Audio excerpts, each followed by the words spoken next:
Hello and welcome back to the Graphite Curve Studio. In the last few episodes I found myself view chasing, and that's not what I wanted this channel to be. I do want to get monetized, but that wasn't supposed to be the entire goal. My goal was to showcase the many works that I've done, and to get the viewers a chance to get their own.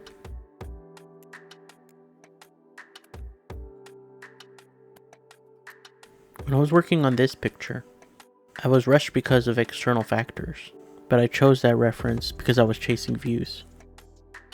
Same with the Stoya drawing, and also with the last video here. My choice of reference for photos has entirely been related to the number of views I think I'll get. And that's not the way I want to run this channel. So I'm thinking of doing something different with this one. As always, we start with a line drawing, like a coloring book. This will give us a general shape and location of all the parts that we're using in this drawing. Details are not important at this time, but it's still hard to get stuck into trying to make it look perfect. But it doesn't need to be perfect because this is just for me.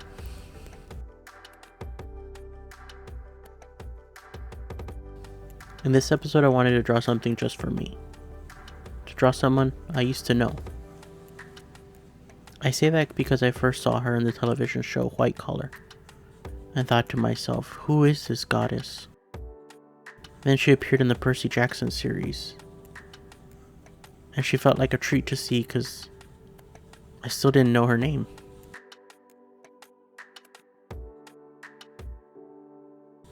For those of you wondering, I never saw any of her horror films or True Detective, which is how most people came to know her.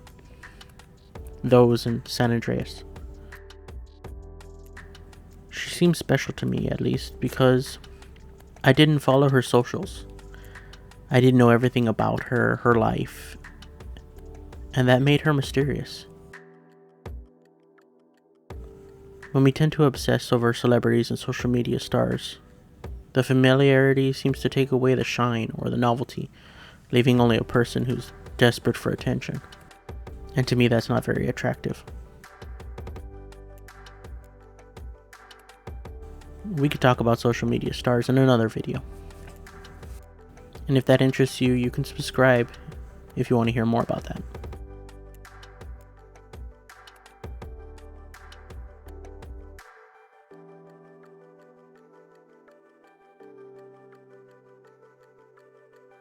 If you're still listening at this point, go ahead and hit the like button to tell me that you'd like to see more of this.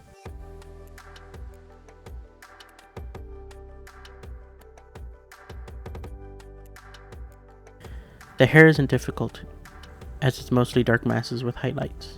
To me, drawing blondes is harder, and maybe we'll try that someday soon.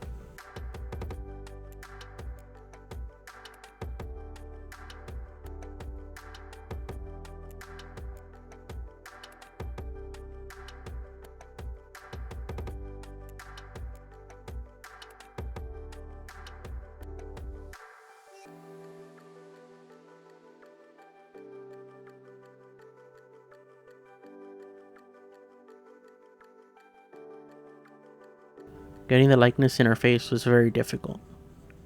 I wanted it to be flirty and fun, which is why I chose this as my reference. This photograph had an attitude that I enjoyed, and I wanted to replicate. And that's what art is all about, after all. It's about trying to replicate, copy, capture the human experience in some type of media. In this case, we're doing a drawing.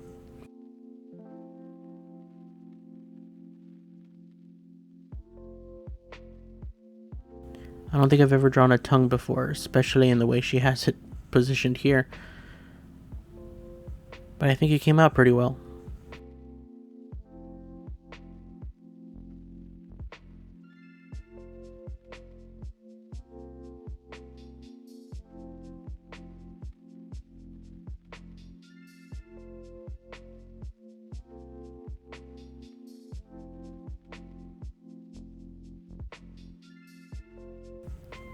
Now is the toughest part and why this drawing took so long to complete. We'll focus on the left side of the sweater first, in order to avoid smudging what we've already completed. If we were to work on the right, we'd smudge it all. The sweater was created by covering the area in a mid-tone.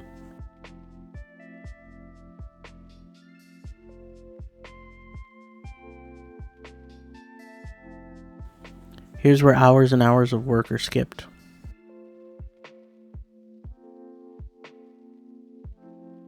This drawing took several days and over 3.5 hours of footage.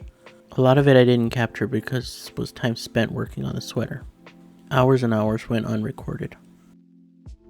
I didn't want to make a 9-hour video about drawing a sweater.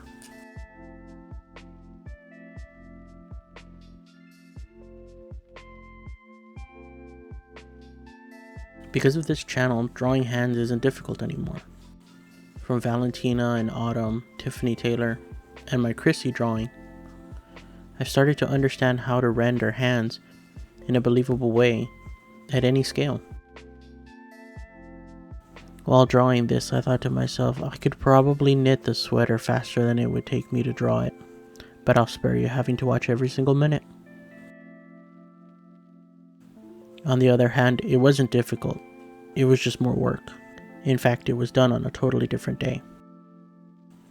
The order of days was line drawing and hair. Day 2 was the face. Day 3 was the hands and the left side of the sweater. Day 4 was the right side of the sweater and the rest of the body.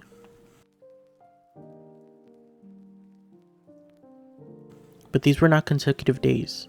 There were breaks in between to focus on my other channel. It was important to step away, to come back refreshed, especially with long and important projects. And this one was very important to me.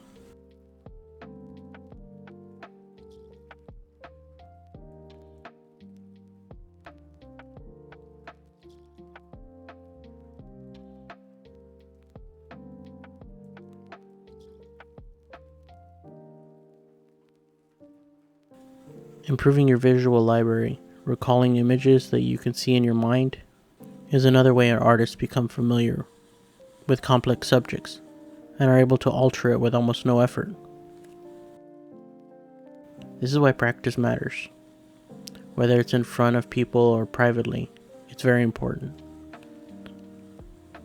Knowing and understanding the subject matter, whatever it is, helps tremendously in allowing you to draw what you want. Looking at it this close may not appear very good. That's because the camera is closer than any person would probably stand if they were looking at it as a viewer. When we see the final drawing, it'll all make sense. Now to address what you're probably all wondering, if you're actually listening to this video, the most important question of this video. Why is she flashing the viewer? Well, to answer that question, we need to go back to about 2009, 2010. She was new and intriguing, and I only saw her on a few occasions on television as I was working on my psychology degree. Being a young college student, I wanted nothing more than to have this moment happen in real life. And that has stuck with me all these years. This desire to be the first to see her like this.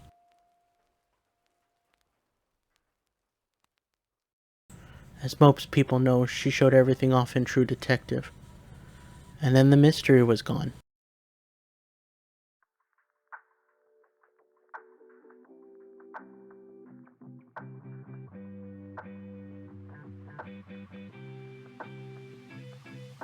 I still imagine what it would have been like to be the first person to see her that way.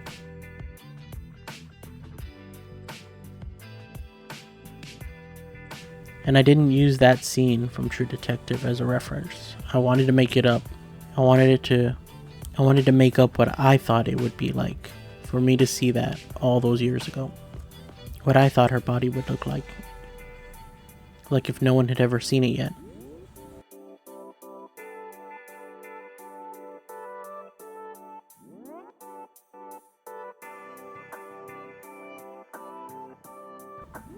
I think actually it may be more of a desire to go back in time. A time when all I had to do was focus on college classes and video games. I'm sure we all have some place we'd like to go back to, where everything seemed perfect. Seems somehow that we all have more worries today than ever before. And that day-to-day life feels more like a chore instead of the joyful experience they're trying to sell us on social media. But if boredom and desire can make drawings like this, then I guess that's just the way it is. I hope you've enjoyed watching this drawing video. If you have a celebrity in mind, or a social media personality you would like me to draw like this, please leave a comment below. Thank you for watching, and I'll see you next time. Take care, and God bless.